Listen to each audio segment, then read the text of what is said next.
మెదక్ జిల్లాలో అధికంగా వర్షాల కారణంగా ప్రజలను అప్రమత్తం చేయాలని జిల్లా కలెక్టర్ రాహుల్ రాజ్ అధికారులను సూచించారు. ప్రజలు ఎవరూ అధైర్యపడవద్దని భరోసా ఇచ్చారు. తిమ్మనగర్, రాయన్పూర్, మలకాపూర్ గ్రామాల్లో హవేలు, ఘన్పూర్ మండలంలో కలెక్టర్ పర్యటించారు. వర్షం కారణంగా ధ్వంసమైన రోడ్డు, పంటలు, కాలువలు, చెరువులను పరిశీలించారు. వాతావరణ శాఖ సూచనల మేరకు భారీ వర్షాలు కురిసే అవకాశం ఉందని తెలిపారు.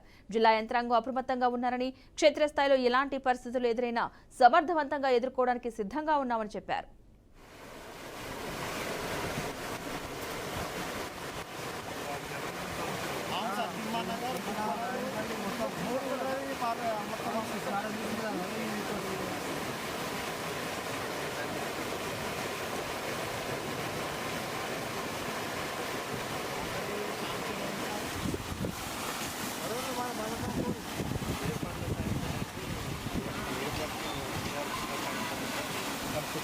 ఇంకా ముంగడ మొత్తం బుర్జను